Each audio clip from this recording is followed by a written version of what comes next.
과연 그 이면에 다른 이유가 있지 않나라는 그런 의심을 좀 지울 수가 없을 것 같아요. 지금 이재명 당대표가 단식 투쟁을 하고 있는 중 아닙니까? 그런데 어떻게 보면 이러한 뭔가 외부적인 이슈가 있을 때마다 새로운 사법 리스크라고 불리는 이런 문제가 계속 발굴이 되고 있는 것 같아요. 충분히 그 전에 충분한 조사를 통해 가지고 기소 여부도 판단할 수 있고 구속영장 청구 여부도 판단할 수 있었겠죠. 왜 검찰이 문재인 검찰이 그 사건을 묻었을까? 커피 타주면서 사건 무마했다는 것은 완전히 낙선 목적의 후보자 비방 아닙니까? 그러면은 그 당시에 검찰이 그 정도까지 사실을 확인했다고 하면은 이 부분에 대해서 명확하게 수사를 하고 그리고 대선 과정에서 어떤 수사를 하는 것이 대선 개입 의혹이 있다고 하면은 끝나면은 이 부분에서 명확하게 바로 수사를 했었어야죠. 그럼에도 불구하고 6개월이 지나도록 아무런 수사를 하지 않았다는 것은 오히려 검찰 지휘라 인해서 이 사건을 무마했는 것이 아닌가 하는 의혹이 있는 것이죠.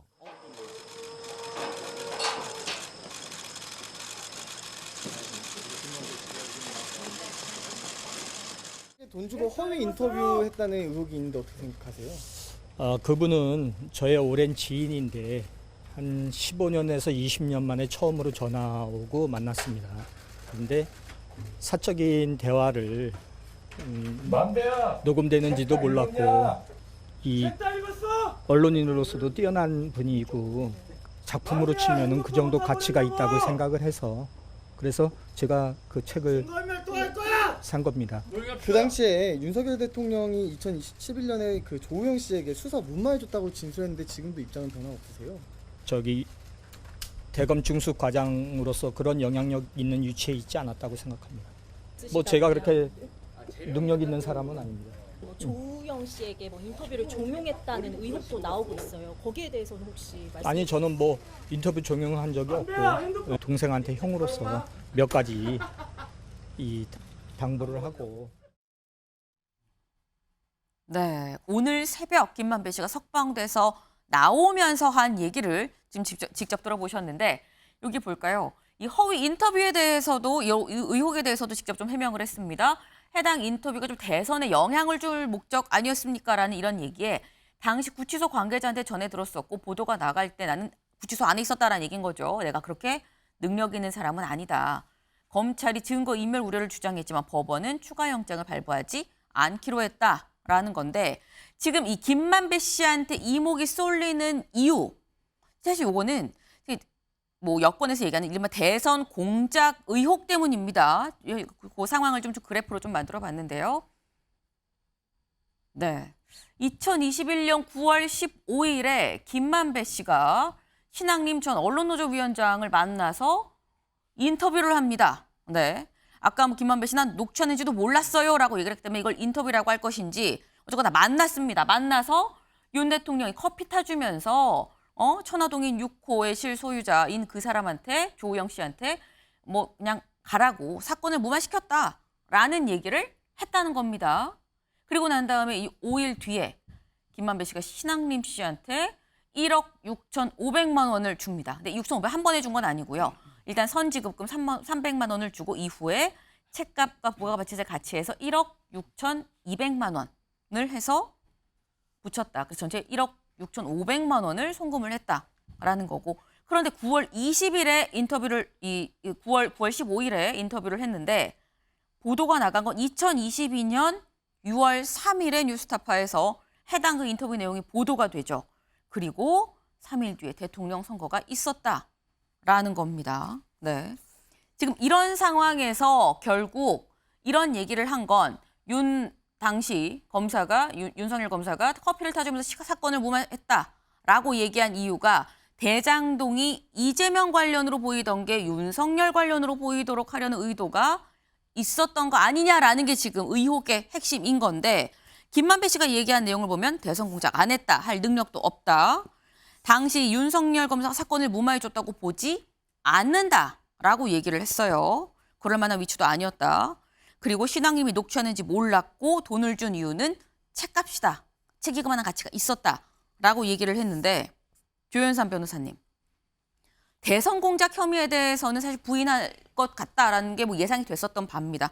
근데 그렇다면 더더욱 당시 윤석열 대검 중수부 과장이 그렇게 사건을 무마해 줄 만한 위치에 있지 않았다라고 지금 나오면서 석방되면서 얘기를 했는데 그럼 그때 인터뷰는 왜 이렇게 했느냐. 이건 어떻게 봐야 되죠? 일단은 그 김만배 씨가 본인이 방금 한 인터뷰 내용을 있는 네. 그대로 받아들인다면 네. 어떻게 보면 저런 그 과거 인터뷰가 어떻게 사실에 부합하는가라는 데서 의문이 좀 생길 수는 있겠죠. 과거 인터뷰가 거짓일 수도 있다. 예. 네. 근데 어떤 게 사실 진위 여부는 판단하기가 지금 단계에서는 쉽지 않을 것 같습니다. 네. 그런데 저는 이 사건 자체가 어떻게 대선 공작으로 비화될 수 있는지가 좀 의문인 것 같아요. 시기적으로도 좀 말이 안 되는 것 같고요. 만약에 공직선거법 위반 사안이라고 한다면 이 보도가 있었던 거는 대선 전입니다. 네. 그렇다고 한다면 공소시효가 만료되기 전에 이걸 구체화시켜가지고 기소를 하는 게 마땅했겠죠. 그런데 돌연 지금 8월 말에 9월이죠. 9월에 이르러가지고 지금 그 김만배 씨의 그 구속영장을 추가로 청구하면서 이러한 사건을 불거지게 하는 거는 저는 또 과연 그 이면에 다른 이유가 있지 않나라는 그런 의심을 좀 지울 수가 없을 것 같아요. 지금 이재명 당대표가 단식 투쟁을 하고 있는 중 아닙니까? 그런데 어떻게 보면 이러한 뭔가 외부적인 이슈가 있을 때마다 새로운 사법 리스크라고 불리는 이런 문제가 계속 발굴이 되고 있는 것 같아요. 충분히 그 전에 충분한 조사를 통해 가지고 기소 여부도 판단할 수 있고 네. 구속영장 청구 여부도 판단할 수 있었겠죠. 그런데 이번에 구속영장 청구 사유가 이 허위 인터뷰라고 주장하는 이 인터뷰와 전혀 무관한 내용입니다. 네. 횡령과 이해충돌방지법 위반 사안이었죠. 그렇다 보니까 당연하게도 구속영장이 기각되지 않았습니까? 너무 불충분한 상태에서 왜 이런 이슈를 끌고 가는지 저는 좀 검찰의 입장이 좀 이해가 되지 않는 것 같습니다. 최진경 변호사님, 지금 사안을 발굴하고 있다라고 표현을 하셨거든요. 왜 그때 선거법 위반이면 6개월 안에 했었어야지 한참 지나서 지금 하냐 이 말씀이에요. 그게 사건의 핵심 중에 하나입니다. 왜 검찰이 네. 문재인 검찰이 그 사건을 묻었을까? 왜냐하면은 지금 얘기한 것처럼 2021년 9월 달에 이와 같은 인터뷰를 했고 네. 그 보도는 아까 그래픽에 본 것처럼 그 다음 해인 대선 바로 직전 네. 2022년 3월 6일 날 했습니다. 그런데 그 무렵에 그 2021년부터 이재명 그 당시 후보 같은 경우에 뭐라고 했냐면은 네. 대장동 몽통은 내가 아니고 윤석열이다라고 하면서 부산저축은행과 관련되는 몸통 의혹을 직접적으로 제기를 했단 말이에요. 그런 얘기가 나오니까 지금 그 언론 보도를 보면은 그해 11월 달에 검찰이 조우현 씨를 불러서 조사를 했어요. 네. 그러면서 그때에 지금 수사할 때 만났던 것은 윤석열 검사가 아니고 방모 검사였고 그 당시 부산저축은행 사건과 관련해서 대장동 대출과는 아무런 수사 대상 자체가 아니었다고 얘기를 했단 말이에요. 네. 그렇다고 하면은 그 무렵에 있었던 사안에 대해서 조사를 했었어야죠. 그리고 나아가서 그와 같은 걸 다 알고 있었다고 하면은 3월 6일 날 그런 보도를 계속하고 했을 때에 허위사실, 그러니까 공직선거법상의 허위사실 공표, 그리고 이것은 후보자 비방 아닙니까? 한마디로 그 윤석열 후보가 2011년에 그 사건을 무마해주면서 커피 타주면서 사건 무마했다는 것은 네. 완전히 낙선 목적의 후보자 비방 아닙니까? 그러면은 그 당시에 검찰이 그 정도까지 사실을 확인했다고 하면은 이 부분에 대해서 명확하게 수사를 하고 그리고 대선 과정에서 어떤 네. 수사를 하는 것이 대선 개입 의혹이 있다고 하면은 끝나면은 이 부분에서 명확하게 바로 수사를 했었어야죠. 그럼에도 불구하고 6개월이 지나도록 아무런 수사를 하지 않았다는 것은 오히려 검찰 지휘 라인에서 이 사건을 무마했는 것이 아닌가 하는 의혹이 있는 것이죠. 지금 최 변호사님은 또 다른 의혹을 또 제기하셨습니다. 권지웅 위원님. 문재인 정부의 검찰이 사안을 무마한 거 아니냐라고 말씀하셨거든요. 근데 지금 저 말이 맞으려고 하면 네. 2022년 5월 이전에 사실은 신앙림 씨가 돈을 받았고 네. 그리고 이 인터뷰, 김만배 씨와 인터뷰가 거짓일 수 있다는 걸 알고 있었어야 됩니다. 알 수 있었어야 되고요. 네. 근데 그렇게 보기는 좀 어려워 보여요. 그러니까 언제 이 사실이 드러났는지는 알 수 없습니다만 문재인 정부 때부터 알고 있었다 이렇게 말하는 건 저는 부적절한 것 같고요. 제가 조금 더 이야기 드리고 싶은 건 여튼 대장동 사업이 진행되기 위해서 초기 자금을 네. 부산은행에서 받았습니다. 부산저축은행에서 받았고 네. 그것을 알선해 준 사람이 조우영 씨입니다. 네. 근데 조우영 씨가 그걸 알선해 주고 10억 원을 받았는데 거기에 대한 수사가 안 된 건 사실이지 않습니까? 그러니까 실제로 김만배 씨가 어떤 뇌물 등을 통해서 네. 사실 당시에 수사를 지휘했던 윤석열 검사에게 영향을 미쳤는지 어떤지 모르겠지만 결과적으로 조영 씨는 알선수재 혐의로 수사받지 않았습니다. 네. 그러니까 그런 정황이 있기 때문에 그냥 다만 이것만 가지고 뭔가 대선에 개입하기 위해 공작이 있었다 이렇게 말하긴 저는 어렵다고 생각하고 그것은 김만배 씨 개인의 이익을 위해서는 그럴 수 있었겠지만 네. 그것을 더 비화해서 민주당이 그 뒤에 있었다라고 말하기에는 저는 매우 부적절한 일이다 이렇게 이야기 드립니다. 사실관계상 의심할 수밖에 없는 내용이 있습니다. 아까 말씀드린 것처럼 이와 같은 인터뷰가 있은 이후에 네. 검찰이 그 2021년 11월 24일 날 조 의원을 불러서 네. 물어봤어요.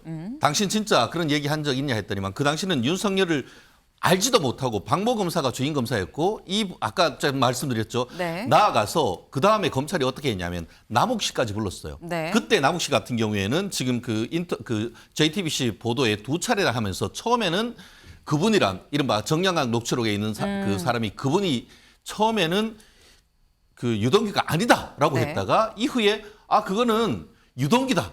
오히려 이재명은 우리한테서 사업권을 뺏어간 사람이라고 진술을 네. 바꿨고 그 바꾸는 배경에 지금 보면은 김만배가 진술을 바꿔라. 왜냐하면 이재명이 우리랑 한 배를 탔기 때문에라고 종용을 했기 때문에라는 지금 언론 보도가 나와 있단 말이에요. 그러면서 검찰은 조영과 남욱을 대질까지 시켰단 말이에요. 네. 그랬더니만 그때에 내가 직접 뭐 조영한테로 들었거나 하는 것이 아니고 김만배로부터 그런 얘기를 들었다고 해서 TV 인터뷰 내용을 부인하는 조사까지 다 했단 말이에요. 그런 내용을 검찰은 다 알고 있단 말이에요. 네. 그럼에도 불구하고 이와 같은 조사가 그 언론 보도가 계속 나오고 있음에도 불구하고 그것에 대해서 허위사실 유포라든가 후보자 비방에 대한 아무런 수사를 안 했는데 그게 수사 무마가 아니고 무엇입니까? 지금 조사를 다 했음에도 불구하고 안 했다는 게 무마 아니냐라고 지금 거듭 말씀을 하고 계신데 말씀 중에 지금 나온 얘기들이 있죠. 지금 그거는 이재명이랑 관련 없는 걸로 지금 몰고 가라라고 지금 종용을 했다라는 이 말씀을 하셨는데 어제 이 법정에서 이 추가 구속 심사를 받으면서도 검찰이 관련된 얘기를 했습니다. 서울신문 좀 같이 볼까요? 동규 뇌물로 정리, 가짜 인터뷰, 지시. 네. 지금 유동규 씨를 얘기를 하는 겁니다. 유동규의 그냥 뇌물로 정리하자라고 김만배 씨가 가짜 인터뷰를 하라고 좀 지시를 했다. 주변 이 사람들한테 조우형, 남욱 변호사 등등한테 가짜 인터뷰를 지시했다라는 겁니다. 근데 어제 법정에서 검찰이 김만배 씨가 이렇게 주변인들한테 관련 사안을 좀 조작하도록 종용한 정황을 공개를 했다는 건데 조우형에게 게이트되면 안 된다. 일부 매체 인터뷰 왜곡 의혹까지. 네. 요거 관련 다음 기사를 좀 이어서 좀 보겠습니다. 검찰 김만배 대장동 게이트 되면 안 돼. 허위 진술 종용. 아까 나온 얘기랑 같이 상통하는 얘기인 거죠. 지금 유동규 뇌물로 정리를 하자. 요 사안에서 끝내고 더 크게 이게 게이트로 번지면 안 된다라고 얘기를 했다는 겁니다. 근데 이 얘기인 즉슨 지금 검찰이 검찰한테 좀 사안을 좀 축소하고 또 꼬리 자르기를 했다. 김만배 씨가 이렇게 얘기를 지금 김만배 씨가 그렇게 했다라고 검찰이 지금 얘기를 하고 있는 건데 근데 요 사안을 어제 법정에서 다 나왔거든요. 김수철 원장님. 근데 그렇다고 한다면 법정에 나와서 검찰이 김만배 씨는 이렇게 사안도 축소하고 허위로 말하라고 종용하고 다 얘기를 했음에도 불구하고 기각이 됐어요. 네. 기각이 됐다는 건 법원은 검찰 주장을 다 받아들일 수 없다고 본 걸까요? 어제 그 기각이 된 것은 네. 기본적으로 구속을 연장해 달라는 취지였거든요. 그러다 네. 보니까 이 허위 인터뷰하고 어제 구속영장 영장에 대한 부분은 별개의 사안이었기 때문에 네. 그런 결정이 나왔던 것이고요. 저는 지금 김만배 씨가 나오면서 했던 말들이 어떻게 보면 굉장히 의미심장한 이야기를 했는데 본인을 보호하면서도 본인이 발뺌을 하고 있다 생각이 좀 들거든요. 왜냐하면 그 과정에서 윤석열 대통령이 중수 입과장 할 때 그런 말에 위치해 있지 않았다고 했지만 그게 과거에 조우영 씨와 했던 일들을 비교해 보면 좀 납득이 안 되는 부분이고요. 앞뒤가 다르죠. 네, 그렇습니다. 그리고 또 지금 몰랐다는 거, 네. 자기가 이제 인터뷰하는 거 몰랐다고 하는 것도 사실은 저희가 현재의 여러 가지 정황상 납득하기 어렵고 그래서 어제 김만배 씨의 저 인터뷰는 사실은 어떻게 보면 자기의 보호하기 위해서 철저하게 기획되어서 한 이야기 같다 이런 생각이 좀 들었습니다. 지금 과거에 본인이 지금 신앙님을 만나서 얘기했었던 내용과 좀 배치되는 내용까지 얘기를 하는 거 보면 철저하게 자기 보신을 위해서 계산된 상황에서 나온 멘트들이다라는 말씀인 건데 사실 본인이 이미 앞서서 신앙님 전 노조 이 언론노조 위원장이랑 이 얘기한 바가 있었죠. 근데 지금 그거랑 배치되는 상황인 건데 뉴스타파가 오늘 그 녹취 내용 전체를 다 공개를 하겠다라고 밝혔습니다. 때문에 요 내용이 여기 지금 나오네요. 오늘 오후 5시에 김만배 씨의 육성 녹음 파일 원본 전체 72분 분량이라고 합니다. 상당히 좀 오래 얘기한 내용이 지금 다 녹취가 돼 있는 건데 72분 분량의 내용을 편집 없이 공개를 하겠다. 추측컨대. 근데 이런 부분은 권지웅 위원님. 네. 뉴스타파 입장에서는 네가 그렇게 얘기를 해서 우리는 그때 그렇게 보도를 했는데 이제 와서 아니라고? 그럼 전체 공개하지. 라는 걸로 김만배와 약간 뉴스타파의 입장이 지금 대립구도로 가는 건 아닐까라는 생각도 언뜻 들어요. 저는 앞서 말씀해 주신 것처럼 네. 김만배 씨는 자신의 이익을 위해서 지금 계속 진술을 하는 것 같아요. 네. 근데 그것과 별개로 사실은 인터뷰인지 알았든 몰랐든 네. 어쨌건 그 당시에 대화했던 내용을 공개함으로써 그러니까 뉴스타파 입장에서는 당시에는 진실이라고 생각했던 것이 지금 돌이켜 보니까 진실이 아닐 수도 있는 네. 그리고 그걸 말한 사람이 거짓으로 그것을 기획해서 거짓말을 했을 수도 있는 상황에 이 되었고 그것을 보도한 언론이 되었지 않습니까? 그러니까 당시에는 이것을 진실로 볼 여지가 되게 많았다는 걸 항변하기 위해서라도 네. 이 녹취 원본을 다 공개하는 것 아닐까 싶습니다. 당시의 대화 전체 맥락을 보면은 우리는 그렇게 해석을 할 수밖에 없는 부분이었다라는 거를 얘기하기 위해서 또 공개하는 부분이 있을 거다라는 말씀인 건데 사실 일단 석방이 됐습니다. 근데 아까 분명히 그랬죠. 1억 6,500만 원이 지금 김만배 씨가 신앙님 전 이 인터뷰를 한 전 언론노조 위원장한테 지금 간 건데 그 돈에 간 거에 대해서 내가 책을 산 거고 그 책이 그만한 가치가 있어서 그 값을 매겨서 내가 준 거다라고 지금 얘기를 했습니다. 아까 저희 타임라인 다시 한번 볼까요? 네. 9월 20일에 처음에 일단 책을 3권을 샀거든요. 책을 3권 사고 선지급금으로 300만 원을 줬습니다. 그리고 이후에 다시 1억 6,200만 원을 보내서 총 1억 6,500만 원을 보냈다고 하는데 최 변호사님. 네. 근데 의아한 게 이게 금액이 그렇게 딱 떨어지진 않아요. 보통 그러니까 어떤 느낌이 드냐면 축의금을 줄 때 5만 원 아니면 10만 원 아니면 뭐 그렇게 하는데 약간 8만 원 받은 느낌이랄까? 금액이 왜 1억 6,500이냐? 부가가치세가 책에 들어가나요? 참 좀 안타까운데요. 네. 어떻게 보면 두 분이 네. 말을 맞추고 금액을 이렇게 거래하는 것처럼 하는 과정에서 제꾀에 자기가 넘어간 것이 아닌가 싶은데요. 네. 어쨌든 책 자체가 네. 무슨 뭐 그 훈민정음 해례본입니까? 아니면 왕오천축 국전 원본입니까? 아시다시피 그 지금 그 매일경제 그 MBN 같은 경우에서 네. 보면은 대한민국 혼맥 지도라고 해서 아마 인터넷에 매일경제 그 대한민국 혼맥 지도 치면은 단행본으로 나오는 책과 기사가 있는 것을 알고 있을 겁니다. 네. 그런데 그런 그 경제지 기자였던 사람이 네. 이 책이 신앙님 씨의 필생의 작업이라고 해서 한 권에 5천만 원을 준다는 그 자체가 넌센스고요. 왜 자기 그 꾀에 자기가 넘어갔느냐라고 한 것은 아시다시피 문화 콘텐츠 관련되는 것이라든가 네. 도서 같은 경우에는 관련법상 부가가치세법상 부가세가 면세입니다. 네. 그렇기 때문에 실제로 쓰려고 하면 1억 5천을 썼어야죠. 그런데 자기들이 이것 우리끼리 거래하고 하니까 뭔가 좀 거래 근거를 남겨야 되지라고 하면서 부가세까지 포함해서 10%니까 1억 6,500이 된 것이 아닌가라고 미루어 짐작하는데요.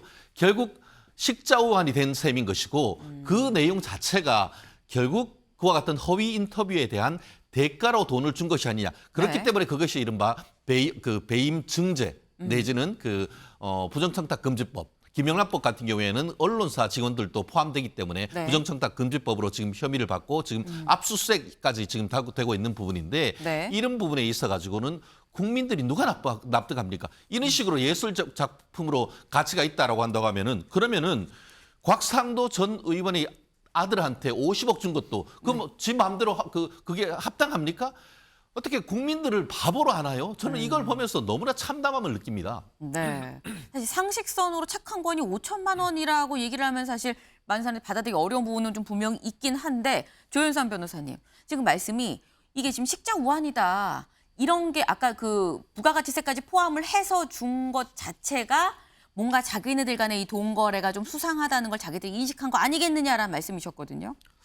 기자가 그 취재원을 상대로 금전 거래를 했다는 것 자체가 물론 비난받을 굉장히 높은 소지가 있다고 생각을 합니다. 굉장히 부적절했죠. 네. 그리고 금전 거래 같은 경우에는 이렇게 1억 6,500만 원이라는 돈을 지급하는 것 방식 자체가 저는 좀 이해가 안 되는 게 김만배 씨 같은 경우는 이미 수차례 여러 가지 뇌물 혐의가 있지 않습니까? 그렇다고 한다면 구태여 이런 증거를 남길 필요가 없었을 것인데 그럼에도 불구하고 1억 6,500만 원이라는 어떻게 보면 딱 떨어지는 돈이죠. 물론 그 부가세를 포함시킨 잘못을 저지르긴 했지만 네. 그렇다고 한다면 오히려 그들 입장에서 떳떳하기 때문에 그러한 돈을 직접 지급한 게 아닌가.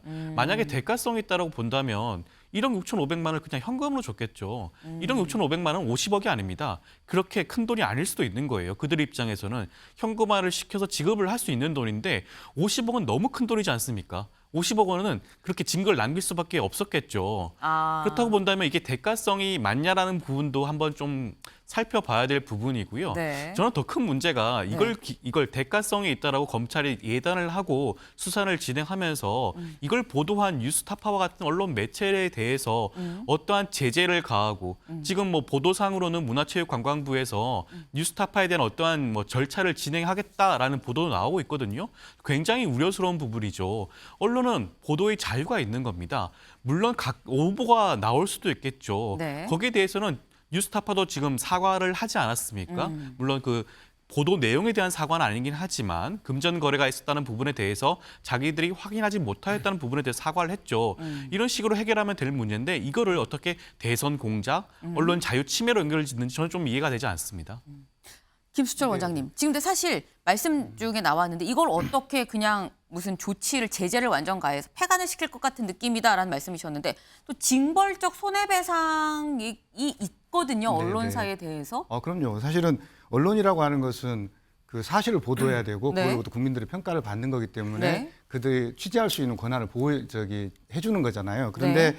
사실 누가 봐도 책 3권에 1억 5천만 원을 주고 샀다는 것 자체가 납득하기 어렵잖아요. 그럼 사실은 그 합리적 의심을 할 수 있는 거죠. 네. 이게 사실은 허위 인터뷰를 그것도 대선 3일 전에 보도한다는 것 자체가 사실은 그래서 언론 공작을 하고 있다는 것을 의심할 수 있는 거고 네. 어떻게 보면 이게 처음이 아니거든요. 사실은 이재명 시장이 그 재선에 도전할 때 그때도 형수 욕설 파일이 이제 그 돌아다니니까 네. 신영수 후보의 동생이 형수 욕설 파일로 해서 기소 의견으로 검찰에 송치됐다. 이런 허위 사실을 모 언론사에 보도해서 언론사가 그걸 보도한 적이 있었거든요. 네. 결국은 이재명 시장과 이재명 후보가 어떻게 보면 이런 언론 공작에 연루되어 있을 가능성이 굉장히 높다. 그리고 그 과정에서 김만배와 신학림 씨가 그것을 뒷받침했을 가능성이 높다는 것을 보여주고 있는 것이기 때문에 이것을 일반적인 언론의 문제로 보는 것보다는 선거 과정에